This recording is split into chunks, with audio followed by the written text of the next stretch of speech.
A millionaire returned to his ex-wife's home after 4 years apart, and froze when he saw his 5-year-old daughter, dressed in worn, faded clothes, scrubbing the floor like a maid, while the adult sat back, relaxing in front of the TV. And what he did next left everyone utterly speechless. Alejandro sat in the conference room on the 27th floor, his fountain pen turning silently between his fingers. The Q4 revenue report lay open in front of him, but his eyes had already drifted from the numbers. Alejandro Carter was the founder and CEO of Carter Innovations. On Wall Street, he needed no introduction.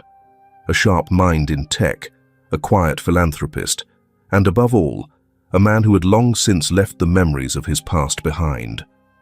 Most recently, his name appeared on Forbes' 40 Under 40 list.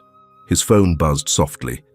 An email, no subject, no sender, just one line. "You need to see this." He tapped it open. The screen lit up with a short clip. 10 seconds, no more. A little girl, hair messy, in a sweater that hung to her knees, was on her hands and knees on a tiled floor, a rag clenched in one hand. She wasn't crying, but with every push of the rag, her shoulders trembled. Her eyes were red, still as frozen water in winter. No adult voices. No one said, "That's enough." No one stopped her. Alejandro lost a breath. His fingertips trembled. He watched it again, a second time, and again because he couldn't believe it. Then he stood, abrupt, decisive. "The meeting's not over, Mr. Carter," his assistant reminded him. But Alejandro was already sliding his phone into his coat pocket. "Prep the jet. I need to leave New York, right now." He looked out the window of the black Lincoln as the city slowly peeled away into bands of evening light, giving way to narrower streets and low-roofed homes, quiet, as if they'd forgotten how to echo time. It had been 8 months since he last came back here. Time had moved fast, through back-to-back meetings, chilled champagne, and million-dollar deals signed over 5-star dinners. Alejandro once believed that success could fill the hollow places inside him. But in the end, the only thing powerful enough to bring him back wasn't a contract. It was a 10-second video of his daughter, Laura, 5 years old, on her knees, cleaning the floor. He hadn't heard her voice in the clip, but her small, shaking hands and tear-reddened eyes had been enough to leave him sitting still for a long, long time. No one said her name. No one told her to stop. The car pulled up in front of 12C. Alejandro opened the door and stepped out, the sound of his leather shoes scraping against the rough cement. The door wasn't locked. He pushed it open. Inside, the flicker from the TV cast a smeared light on the peeling wall. Todd Miller, Becky's current husband, sat with one leg thrown over the other, a beer can in hand, eyes glued to the screen. A man living off unemployment checks and blame. Becky sat beside him, hair matted at the nape, hugging a pillow to her chest. She used to shine like holiday lights when Alejandro was with her. Now she looked like someone stuck in the middle of a scene that was never finished. On the floor, Laura knelt. She was cleaning. Her long sweater nearly touched her knees, the sleeves soaked with soapy water. Her little hand pushed the rag forward in short, tired strokes. No one noticed her. Neither adult flinched when she coughed, dry and shallow from the dust. Alejandro stood still. He said nothing. He just walked toward her. His hand came to rest gently on her shoulder. Laura stopped. Her hand froze. She looked up, big, wet eyes, no surprise in them. "It's me. Daddy's here." She didn't answer, just slowly stood, her head slightly lowered. Alejandro turned, eyes locking on Becky. "Do you have anything to say for yourself?" She didn't rise, didn't ask. Her lips pressed into a thin, silent line. Todd chuckled under his breath. "She's just learning to be independent. Don't act like she's never cleaned a floor before." Alejandro stepped forward, leaned down and picked Laura up. She rested her head on his shoulder, her arms wrapping loosely around his neck. As if her body remembered a position her heart hadn't held in a long time. He turned and walked to the door. No one called after him. No one tried to stop him. The old door creaked as it closed behind them, like the end of a sentence no one bothered to finish. The night wind slipped down his collar. Alejandro held his daughter tighter. She still didn't speak, but her breathing had grown steadier. Every step he took was heavy with the weight of the past, but he knew if he didn't keep walking, the road ahead would close forever. And this time, he wouldn't let that happen. Adam's hands on the wheel, his longtime private driver, were as steady as ever, but in the rearview mirror, his eyes kept flicking toward the back seat. Alejandro said nothing. He didn't need to ask. Laura was buckled into the safety seat by the same hands Alejandro couldn't recall using for anything recently except holding files. He fastened the belt, leaning in slightly, close enough to feel her breath. Laura didn't lift her head. She didn't pull away either. Her little legs were tucked in, her small hands gripping the hem of her shirt. The car turned onto the main road. Light from a gas station up ahead washed the inside of the car in a soft yellow glow, casting Laura's silhouette slanted to one side. "Daddy," she whispered, her voice dry, like she hadn't had water all day. "Yes, sweetheart? Do you still remember the song I like?" Alejandro looked up. He didn't have to ask which one. His fingers reached for the touchscreen, scrolling through an old playlist he'd never deleted. A slow guitar intro played. Laura rested her head against the window and closed her eyes. 3 minutes later, her breathing had evened out. Her small shoulders dropped, like she'd set down an invisible backpack. No one spoke for the rest of the drive. There had never been any sign of a child in Alejandro's penthouse, but that night, a small room in the far left corner was cleaned and made ready. Fresh linens, a stuffed rabbit he'd once bought but never sent, a framed photo placed on the desk. Laura, at 3 years old, wearing a bear costume, mouth wide with laughter, hugging a pizza with both hands. Alejandro didn't sleep. He sat at the dining table, opened his laptop, and played the video again. Not to confirm his emotions.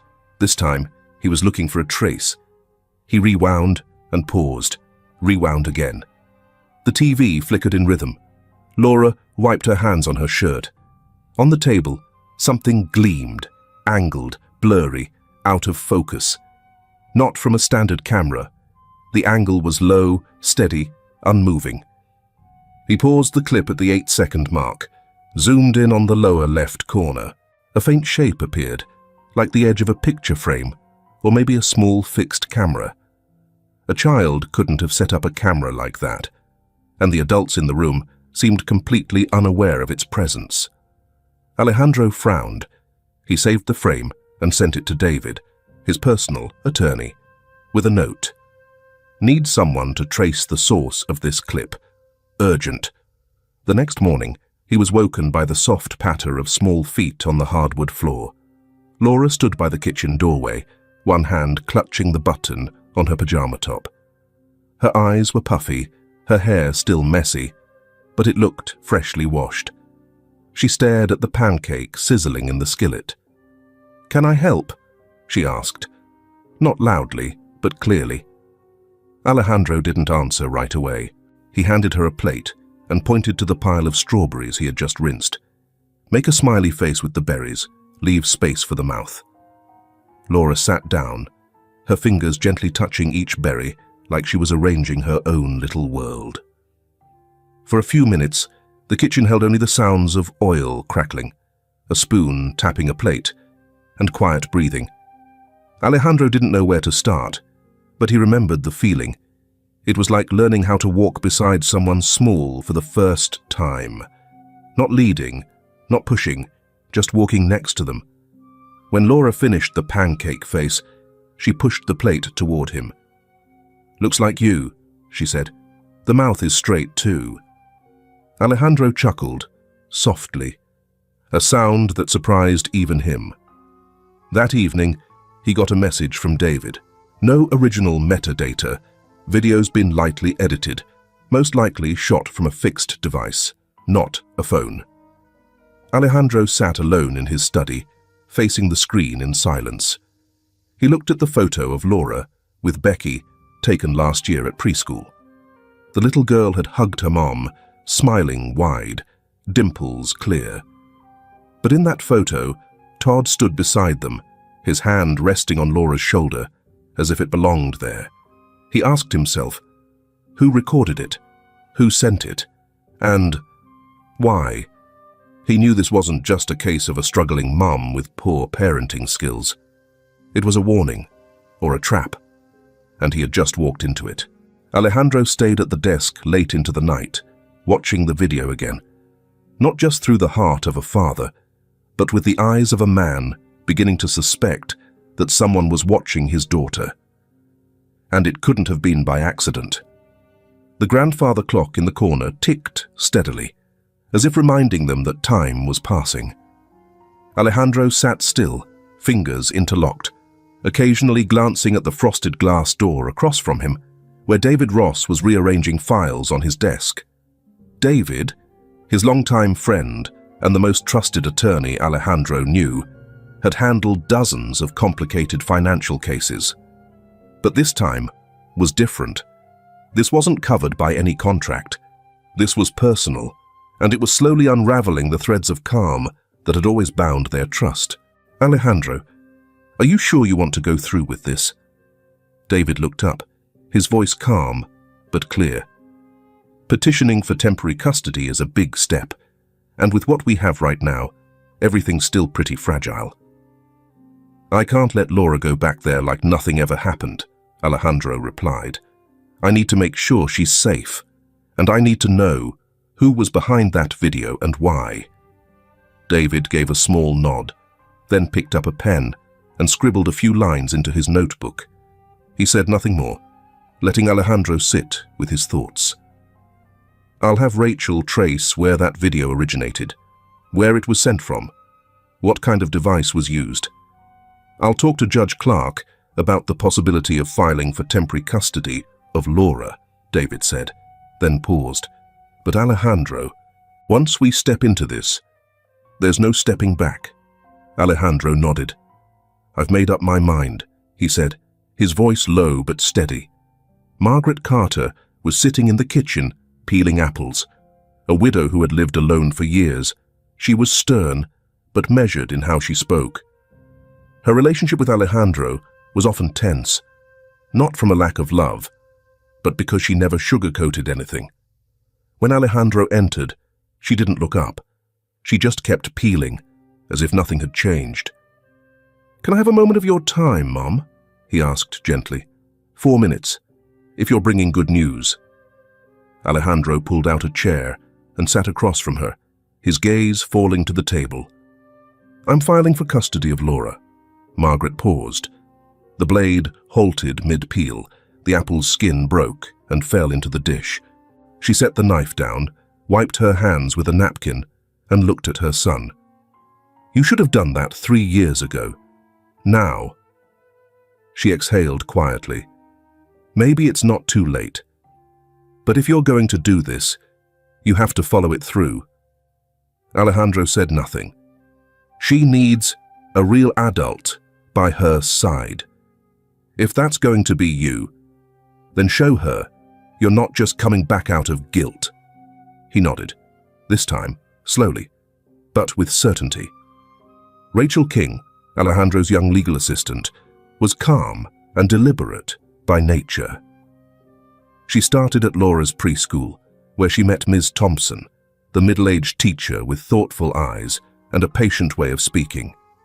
Laura's a sweet girl, but quiet. She often stares out the window. Once, I heard her tell another child, "I'm not allowed to sing at home." I thought it was just something kids say. But now, I'm not so sure.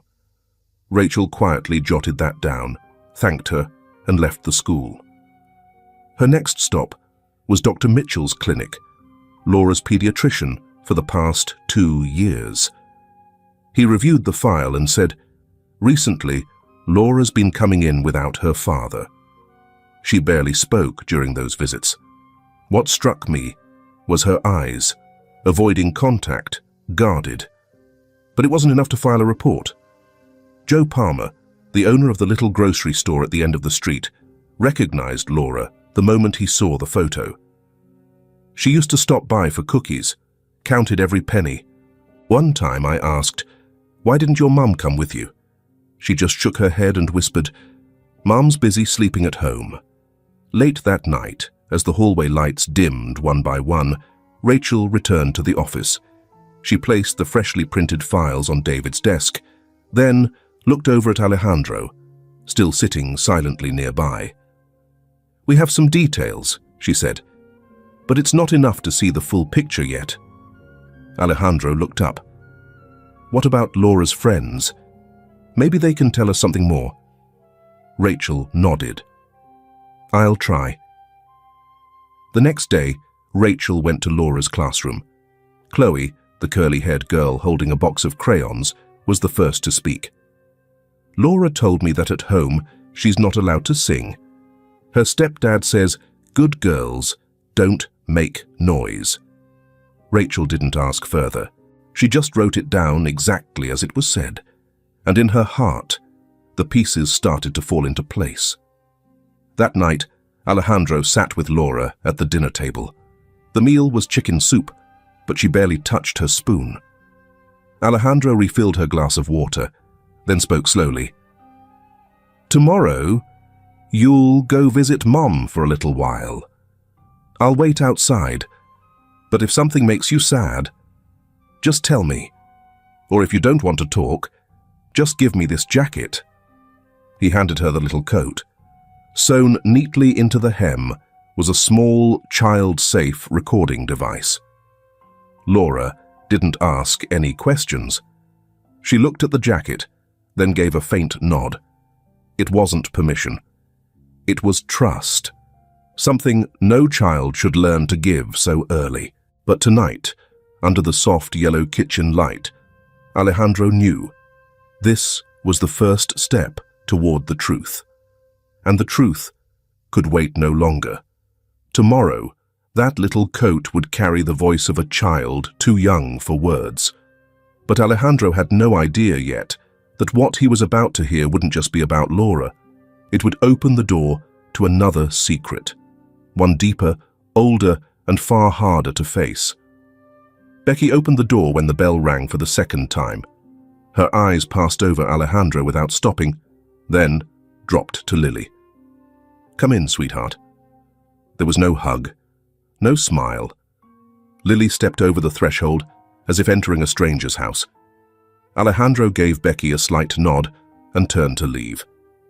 Todd wasn't home. Becky led Lily into the kitchen.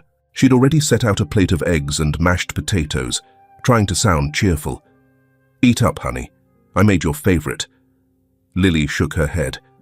"I'm not hungry. I miss Daddy's house." The room fell silent. A long breath. Becky didn't reply. She just sat down across from her, worry clouding her eyes. Beneath the hem of Lily's shirt, the small recorder picked up the soft clink of a spoon on the plate, the gentle scrape of a chair moving. Then Becky's voice, a broken whisper. "If you keep this up, they're going to take you away from me." Night came slow. Light from the hallway spilled through the crack in the door. Lily fell asleep early.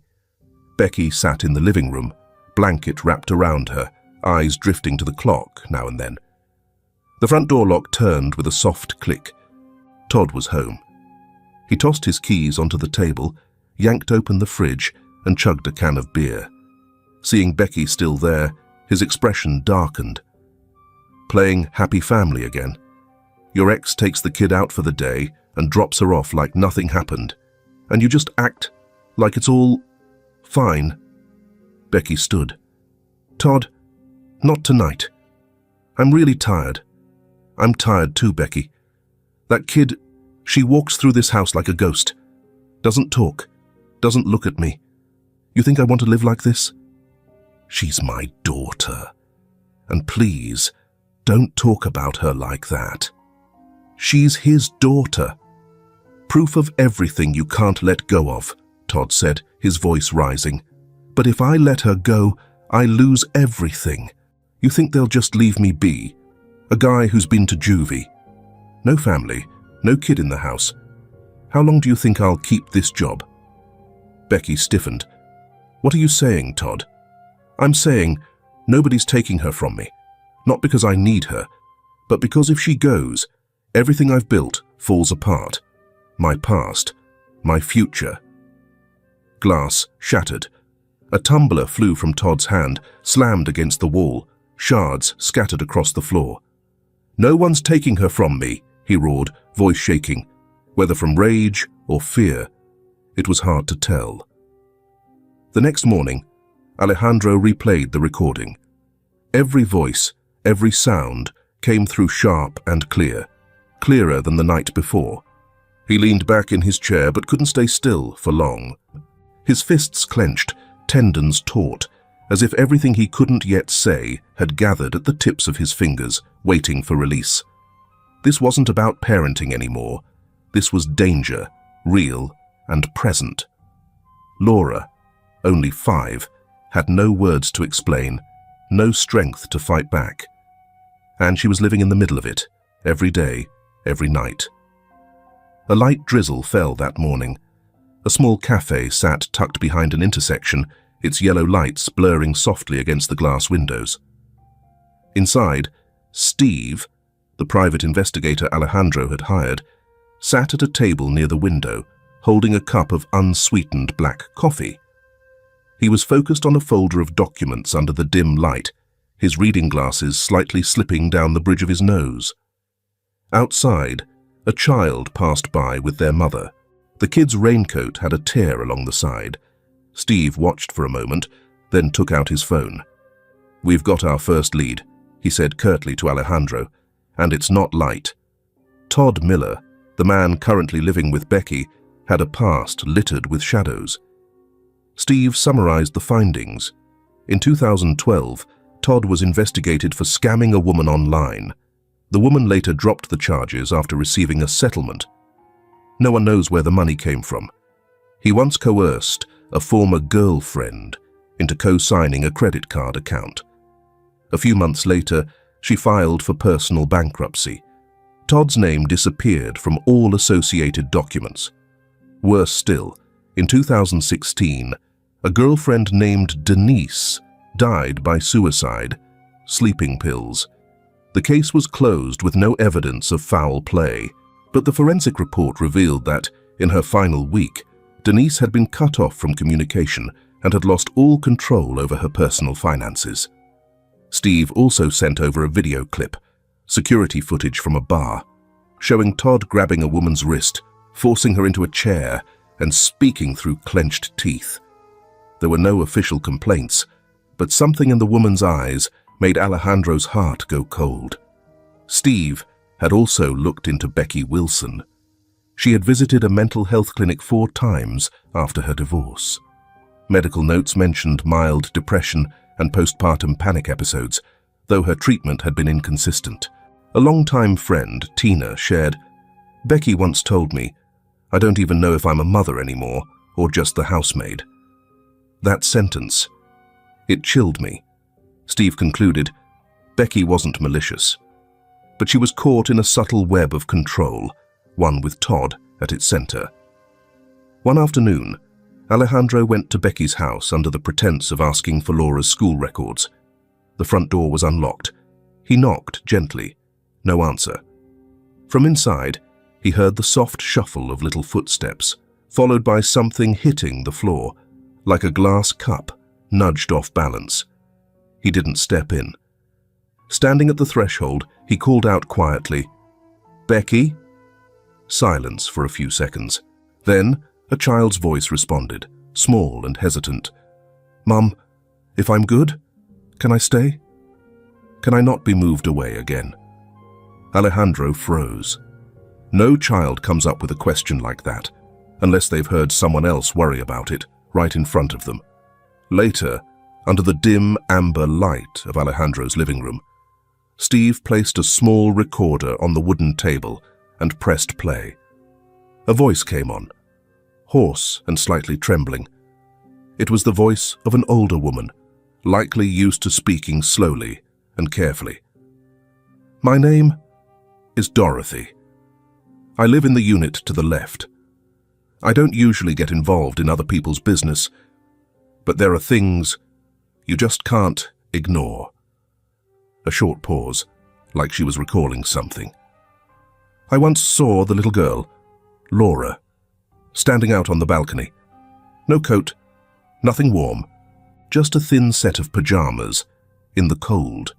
She just stood there, still, didn't cry, didn't call for her mother, just stared down at the street like she was waiting for someone. Dorothy cleared her throat softly, then continued, her voice slower and more deliberate. One time, I heard loud banging on the door. A man's voice. Must have been Todd's. I couldn't make out the words, but after that, silence. Just pure, heavy silence.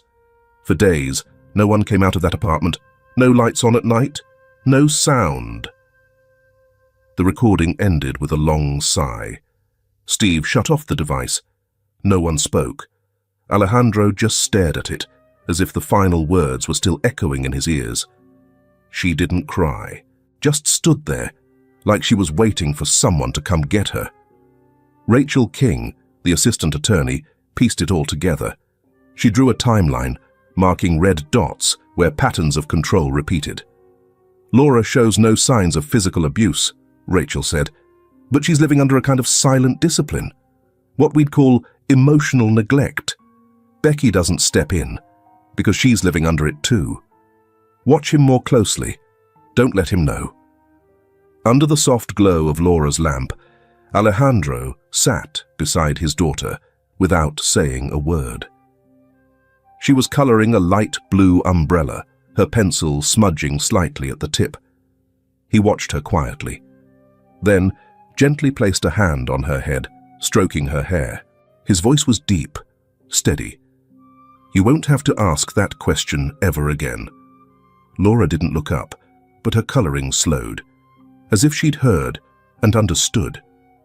That question, if I'm good, can I go back to my old home forever? Still circled Alejandro's mind. It nestled deep into the softest part of him, like a quiet reminder. Not loud, but impossible to ignore. He stood, took out his phone, and dialed David. When he spoke, his voice no longer belonged to a father chasing justice. It was the voice of a man who had made a decision and would not turn back. Get ready. We're not asking for temporary custody anymore. I want full custody, and I'm ready to go to court. He hung up, opened his laptop, and typed a quick message. No pleasantries, no explanation. 2. Steve, I need you to watch Todd more closely. Don't let him know. He hit send. His hand trembled slightly, but his gaze did not. In the living room, the soft, steady scratch of crayon on paper continued, like a small heartbeat slowly finding its rhythm again. A thin veil of mist, light as smoke, drifted quietly down onto Maplewood Street. The drizzle wasn't heavy enough to soak through a coat, but it left the sidewalks cold and damp. Alejandro parked half a block from Becky's old apartment. Water streaks clung unevenly to the car windows. He shut off the engine, but didn't get out.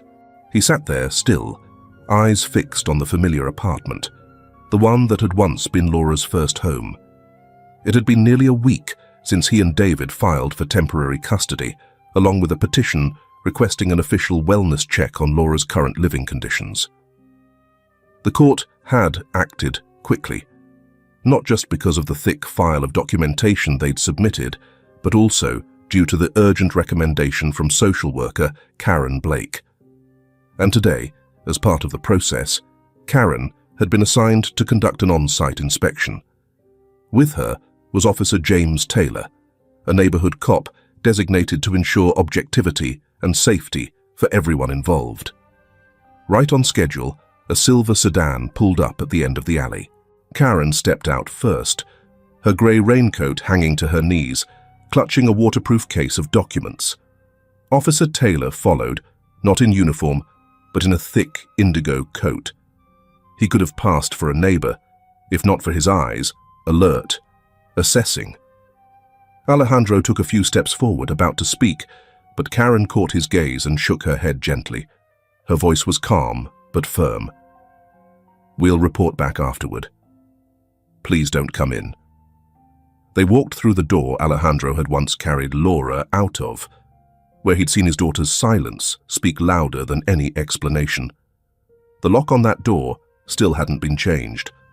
Alejandro's hands clenched inside his jacket pockets. Becky answered the door. No makeup, hair tied back hastily. Her eyes were tired, but she didn't look away. Todd appeared from the kitchen in a crisp white shirt, wearing a smile so polite it felt unnatural. "We've prepared her medical records and a daily routine log." The apartment looked cleaner than before, but a faint musty smell still lingered. Laura sat on the sofa, holding an old stuffed rabbit. Her eyes were locked on nothing in particular. Karen began with basic questions: how Laura had been eating, whether she'd been sick recently, what time she went to bed. Todd answered quickly, with a level of detail that felt rehearsed. Becky chimed in occasionally, softly, disjointedly, barely participating. Officer Taylor moved slowly through the apartment. He crouched beside a wall and brushed his fingers over a patch of fresh paint where old scratches still faintly showed beneath. Next to the sofa, a dark brown stain marked the floor. Not recent enough to comment on, but impossible to ignore. Karen lowered herself beside Laura, eye level.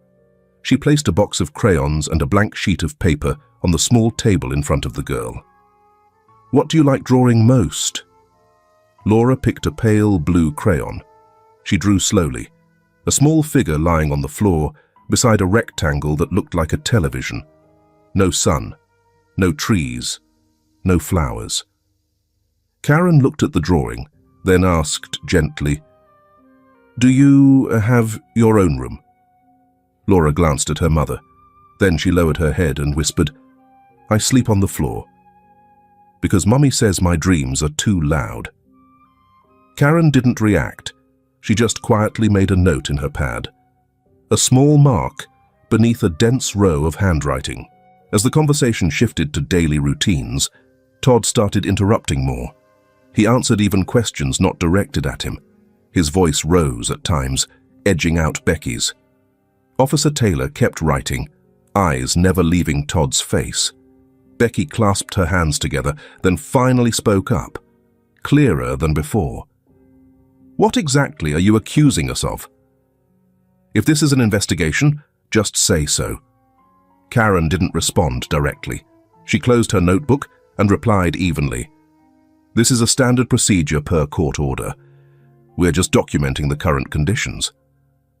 Outside, Karen walked straight to Alejandro's car. She removed her glasses, wiped the water from them, then looked him in the eye. The apartment's clean, but the air in there, it doesn't feel real. The girl's not free to speak, and that man, he controls everything, even the space. Alejandro exhaled, voice low. "Do we have enough?"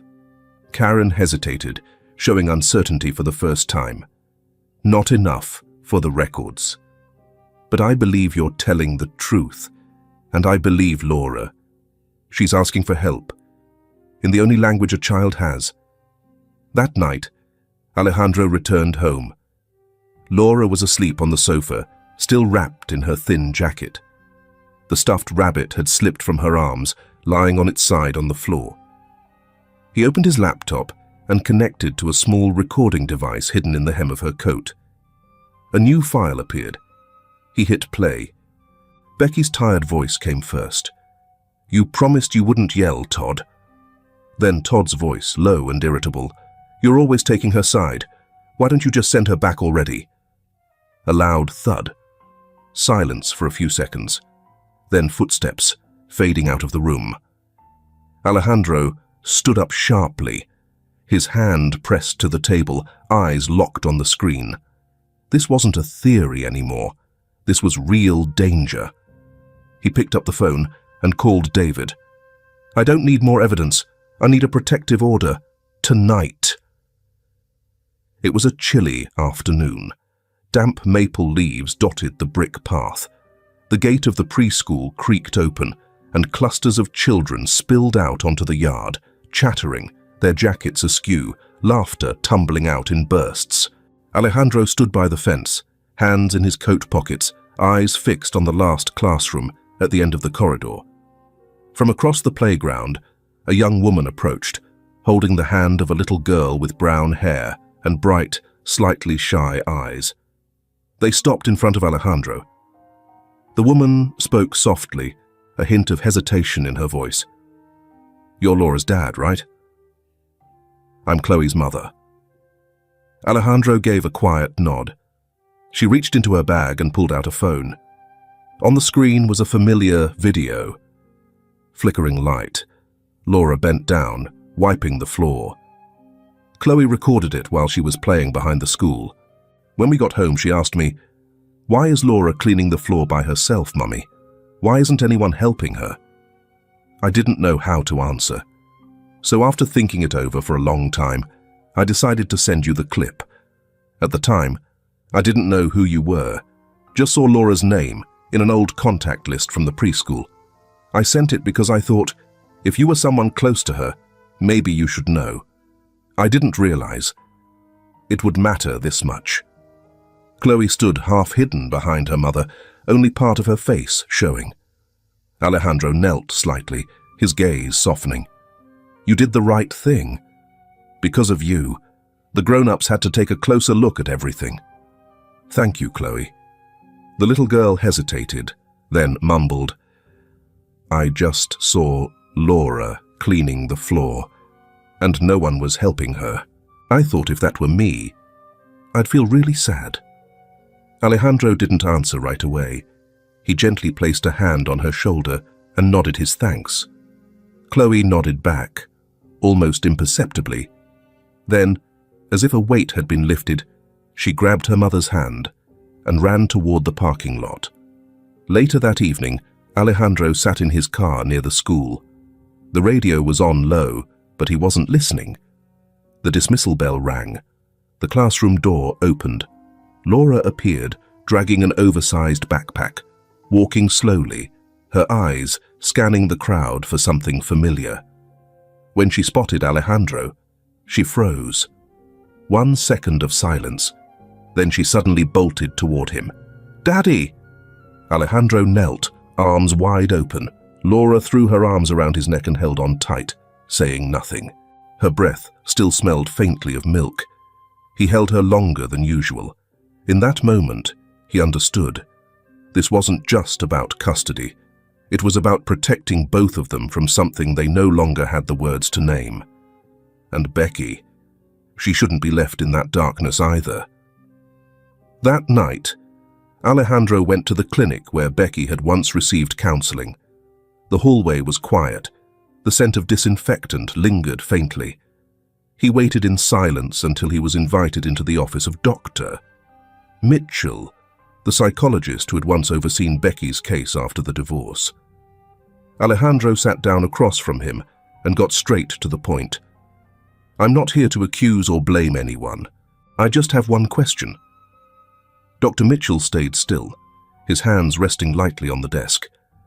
"If I want to help her heal, from the inside somehow, is that even possible?" The doctor studied him for a moment. There was no skepticism in his eyes, only careful thought. "Healing doesn't come from someone else's effort, but if you can be there, not walk away, Not push, just be steady, like someone waiting for spring after the longest winter. Then yes, there's still a chance. Alejandro gave a small nod. He didn't know where that path would lead, but this time, he wouldn't give up halfway. Late that night, in their small living room, Laura sat on the rug. She held a crayon and drew quietly on a blank sheet of paper. No one told her to draw. No one asked. When Alejandro came over, she held up the picture.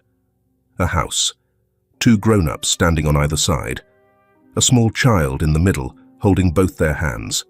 All the faces had eyes. No one was on the floor. No one looked down.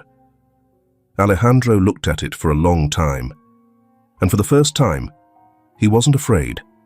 That picture was her voice, and it was the answer he had been looking for. None of the 3, Alejandro, Becky, or even Laura, ever imagined their story would end up in a courtroom.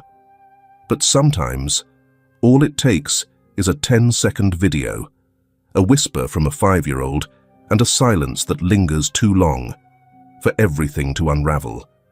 Alejandro had never intended to challenge custody out of anger. 4 years ago, the tech company he founded teetered on the edge of bankruptcy. He chose to protect the one asset he believed he could leave his daughter: financial security. He wasn't good at living 2 lives. The marriage cracked, then crumbled. Like so many others, when people forget that love too needs tending, like a child. Becky was granted custody. Alejandro agreed. No legal battle. He still sent birthday gifts, still paid child support on time. But Laura, the quiet girl who hid behind curtains, slowly faded from his world, until the clip surfaced. The hearing was held on a damp morning. The courtroom was small, dimly lit, the smell of old wood mixing with the soft rustle of turning pages. Alejandro arrived early, sat still, hands clasped over his chest, eyes fixed ahead. Rachel King, the young attorney David Ross had assigned, sat beside him, carefully organizing each document. Neither spoke much. Becky walked in later, slowly. She wore no makeup, an old wool coat, her hair tied loosely back. Beside her was Mark Bennett, the attorney Todd had hired. The seat to his right was empty. Todd hadn't shown. Becky didn't look toward Alejandro. Her eyes stayed on the floor. The once proud line of her shoulders now slumped. The hearing began. Mark Bennett spoke first. "Your Honor, Mr. Carter has been largely absent from his daughter's life for nearly 4 years. Ms. Wilson, though not wealthy nor flawless, has raised the girl alone, without legal infractions or abusive behavior. Mr. Carter's sudden request for custody, based solely on a brief video clip, we believe, is misguided." He didn't raise his voice, but every word landed like a nail. Below, Becky lowered her head even more. Rachel stood. She didn't rebut right away. She began with a story. "I don't deny that Ms. Wilson was present during the years Alejandro was gone. But presence doesn't always mean safety. We are not here today to assign blame, but to bring forth a truth. A 5-year-old girl named Laura is living in an environment of control, without a voice, and retreating into herself in a way no child ever should." Rachel laid out the evidence, step by step. The video Chloe recorded from the classroom window, the audio hidden in Laura's shirt, testimony from her teacher Ms. Thompson, Dr. Mitchell, the grocer Joe Palmer, and finally, the report from Karen Blake, an independent social worker. Karen took the stand. Her voice was clear, steady. "I spoke with Laura privately. When I asked her what she liked most, she drew a person lying on the floor next to a television. No mouth. Children don't lie in their drawings. I don't believe it was a game. I believe it was a cry." Alejandro didn't look at Becky, but he knew that, across the room, she was feeling every word tear through the part of her that was still a mother. She had once loved her daughter, loved her enough to stay, even when life with Todd became a string of weariness. But Love isn't always enough. Sometimes, it's the very thing that makes someone endure a prison without bars. Judge Clark, a man in his 60s with deep-set eyes and few words, sat silent longer than expected. Finally, he spoke. "The past informs us, but it's the present the court must see. Based on verified evidence, I grant temporary custody to Mr. Alejandro Carter. Ms. Wilson will retain visitation rights under supervision. She is also strongly encouraged to begin psychological counseling should she wish to be reconsidered for long-term custody." No one applauded. Becky didn't lift her head. Her shoulders trembled. Whether from grief or relief, it was hard to tell. Rachel closed her file and let out a breath, like someone finally exhaling a heartbeat held too long. Outside the courthouse, Becky walked quickly. But when Alejandro passed silently by, she suddenly stopped. She didn't turn around. She just said, "Thank you for letting her see me with the clearest eyes possible." Alejandro didn't reply. He only nodded, like a man nodding to his own pain. That afternoon, Frank stayed with Laura at home. When Alejandro opened the door, she ran to him. No questions. She just wrapped her arms around him. For the first time, Alejandro felt that the silence in her embrace wasn't a reproach, but a forgiveness. That night, he opened his laptop and drafted an email to Dr. Mitchell, the one who had treated Laura, and the only person Becky had trusted all these years. "I didn't want to win. I just wanted Becky to be seen as a human being and to be helped. I'm not going anywhere, but I can't walk with her unless someone's guiding her." The final line was typed after a long pause. "I need you to walk with her." Because I still believe that being a father doesn't mean removing the mother from a child's life. Laura moved in with Alejandro on a quiet autumn morning when the sun was still soft and the leaves hadn't yet begun to turn. She sat quietly in the back seat, holding a stuffed rabbit in one hand, the handle of a small pink suitcase in the other. Alejandro didn't say much during the drive. He just played one of Laura's favorite instrumental tracks, keeping the car at a slow, steady pace. Like the breathing of a father and daughter both trying to settle into something unfamiliar. The two-story house at the end of the calm street, where Laura would now live, had been under renovation for weeks. Her room was painted a soft yellow, the color she'd picked when asked. Not a loud, glaring yellow, but something gentler, like beaten egg whites brushed thinly across the walls. On one wall, a mural of a forest stretched wide, with deer, squirrels, and an owl dozing on a branch. Alejandro had hired an artist to paint it specially because he wanted Laura to feel this was her space, not just another kid's room. That first night, after Laura brushed her teeth and climbed into bed, Alejandro sat down on the edge of the mattress. He didn't bring a storybook like he usually did. Instead, he spoke in a hush. "When I was your age," he said, "I hated memorizing the times tables. Every time math class came around, I'd fake a stomachache to get out of it. But one day, I got caught and had to stand in the corner for not knowing my lesson. That night, I wrote a letter to my teacher to say I was sorry. Not because I was scared, but because I was ashamed. And she forgave me. She said, 'Anyone who can admit they're wrong has it in them to make it right.'" Laura was quiet for a moment. Then she giggled. The sound floated lightly through her new room, and for the first time in many months, Alejandro felt something ease inside him. He didn't need much, just that laugh. It was enough. Late Saturday afternoon, the scent of cinnamon and warm butter drifted through the kitchen like an old tune. Alejandro was carefully flipping the last round of dough, while Frank, the longtime housekeeper, washed the final stack of dishes in the sink. The evening settled gently, like the last breath of the day. Alejandro's kitchen was filled with the smell of cinnamon and baked apples. Frank was drying the last of the plates when the gate bell rang, a soft ding, but sharp enough to pause the air in the room. "I'll get it," Frank said, calm as ever, like a man used to unannounced moments. He stepped out, dish towel still draped loosely over his shoulder.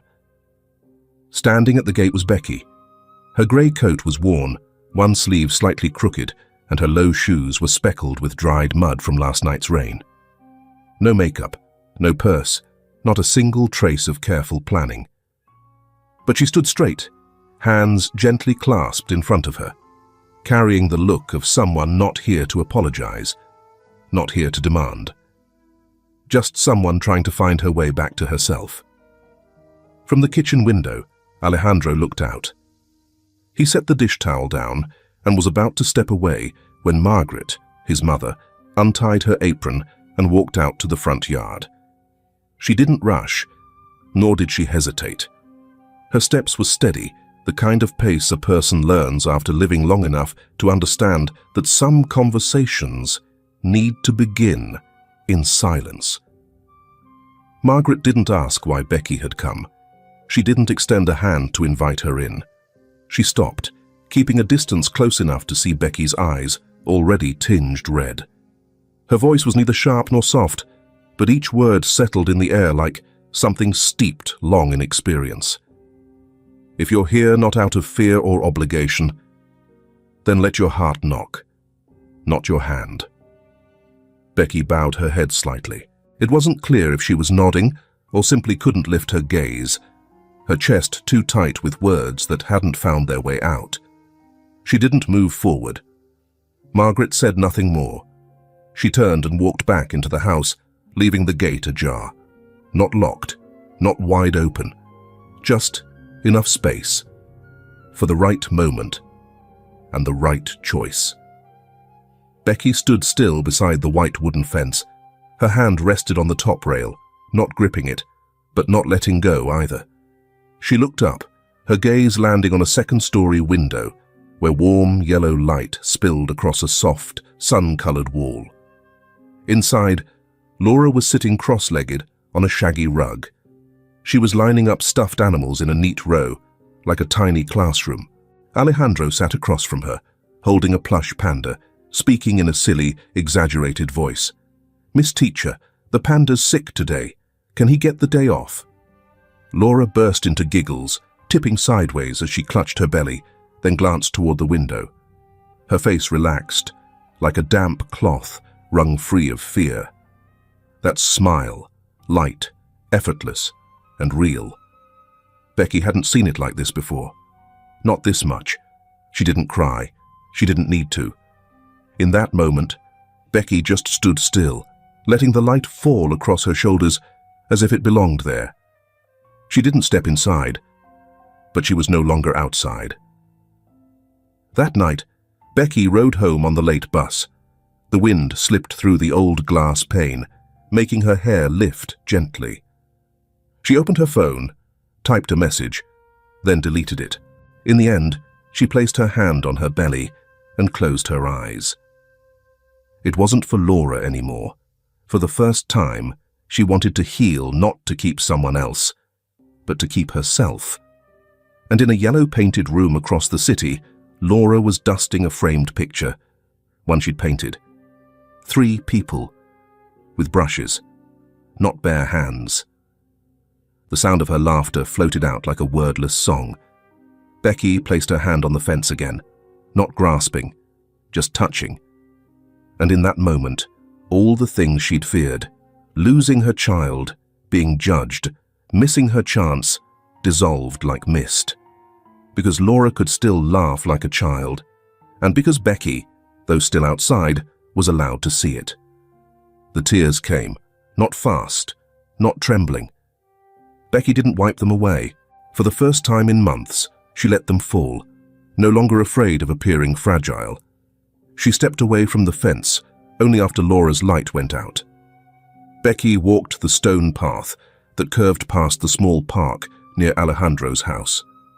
The early autumn air was cool, but not sharp, and in her chest, it no longer stung.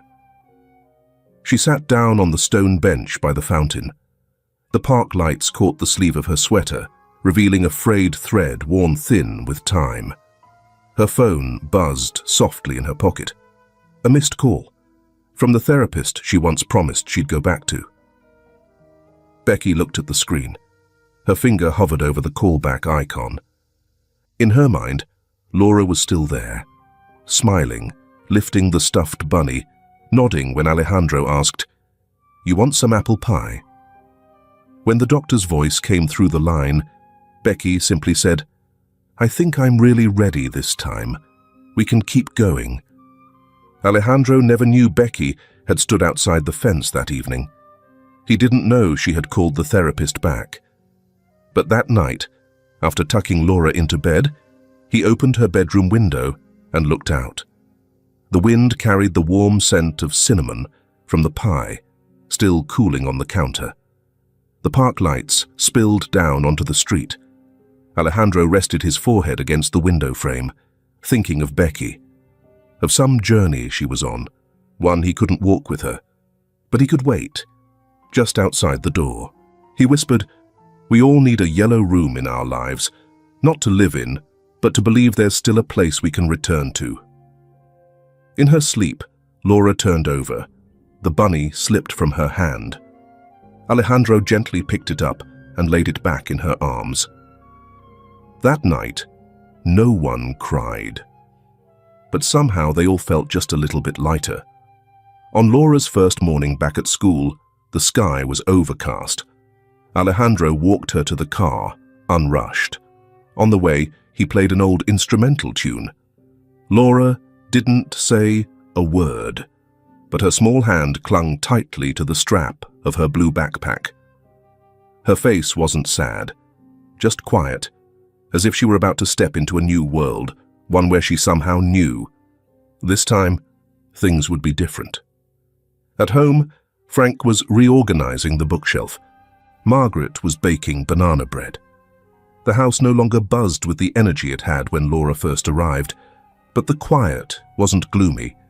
It felt settled, a new kind of normal, unforced, unspoken, just small rhythms falling back into place. In the kitchen, filled with the warm scent of cinnamon and bananas, no one mentioned yesterday or tomorrow. But every gesture, every glance, held the same quiet truth. They were trying to hold on to something precious. Becky had started formal therapy. Her therapist, a middle-aged woman named Grace, didn't set any timelines. She simply asked, "How are you feeling today?" At that first session, Becky said very little. Her hands were folded in her lap, eyes drifting often to the curtain instead of meeting Grace's. But by the third visit, she began to open up, about the night Laura had a fever, and she'd sat crying on the bathroom floor, unsure who to call. She spoke of the times Todd got angry, breaking things, then soothing her like nothing had happened. She described what it felt like to be lost inside her own home, where every footstep made her flinch. And at the end of the session, Dr. Grace gently rested her hand on the file and simply said, "You survived. Now learn how to live." Becky broke down in tears. But this time, they were real, not for anyone else, not to invite pity. For the first time, she saw herself not through the lens of guilt or fear. Not long after the first hearing, Todd was sued by an ex-girlfriend named Marissa. She had lived with him 2 years before Becky did. The lawsuit reopened old files, controlling behavior, financial deception, emotional threats. Marissa wasn't silent anymore. She filed directly with the state court, attaching journal entries, photos, and saved messages. Steve, the investigator, handed over evidence to the police, witness statements, recordings, even video from a bar. Eventually, Todd was summoned. This time, Becky wasn't pulled into it. No one questioned her. No one blamed her. She stood apart and watched the past unfold, no longer a weight she had to carry. She was simply a witness. And somehow, that alone began to heal something inside her. Michael said nothing about love or getting back together. There were no rings, no flowers. He understood. What Becky needed wasn't a promise. It was time to become the mother she once believed she couldn't be. He didn't want her to feel like he was making amends or placing another burden on her shoulders. They spoke when they needed to, brief, practical exchanges over coffee or on the porch while Laura played nearby. School drop-offs, piano lessons, the sandwiches Laura liked this month and the ones she suddenly didn't. No unnecessary words, just enough to keep the rhythm going. Becky came every Saturday afternoon, always around 2. She never stayed more than an hour. Sometimes she brought a small gift, a book, a scarf, once a jar of strawberry jam she said she made herself, though Alejandro suspected she bought it at the market and just needed a reason to offer something. She never lingered. When it was time to go, Laura would press her small arms around Becky's waist without being asked.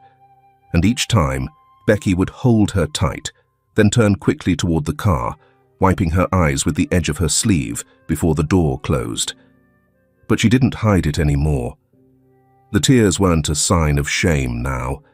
They didn't come from the same place they used to, the one that said she'd failed or didn't deserve this moment. They came like rain after a long, dry season, quiet, unhurried, necessary. Each tear a loosening, a breath, a first small step towards something she hadn't let herself hope for in a long time. Trust. Not in Alejandro, not even in Laura, but in herself. She was learning, little by little, to believe she could show up without undoing everything, that she could love without breaking what was finally beginning to mend. Sometimes, Margaret came out to open the gate. She didn't say much, but she always left the kitchen door open, like a quiet message. There's always room for kindness. It was a mild, sunny Sunday. Michael invited Becky and Laura for a walk in the park near their home. No one brought a camera. Laura wore a denim dress and carried a little fox-shaped backpack. Michael held the water bottle. Becky brought a sun hat. They walked, side by side. No holding hands, no forced smiles.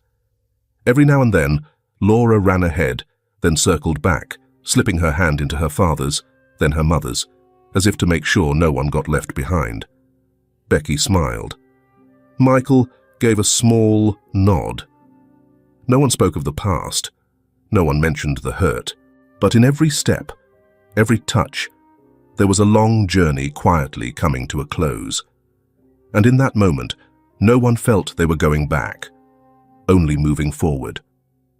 That night, Laura sat alone in her room, gently dusting off a crayon drawing she had made of the three of them. She used a small brush, her hand light and careful, leaving no marks. The colors were uneven, some smudged with the sweat from her fingers, some shimmering faintly with metallic shine. She didn't know if the drawing was beautiful. She only knew she didn't want it covered in dust. Alejandro stood outside the door, watching.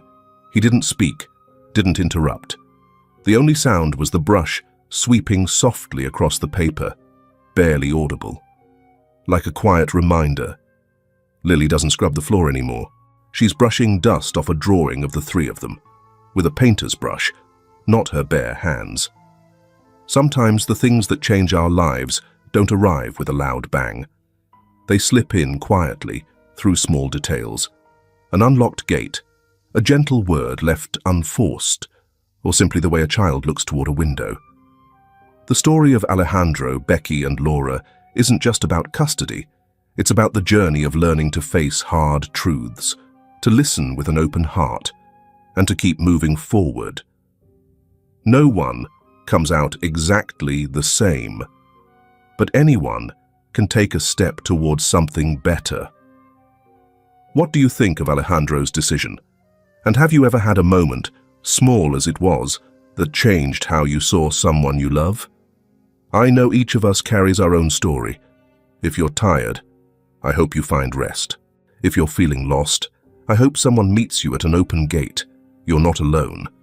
Thank you for staying with me to the end. And if you're reading this late at night, take a sip of warm water, pull up the covers, and sleep early. Good things come to those who wait and who keep believing.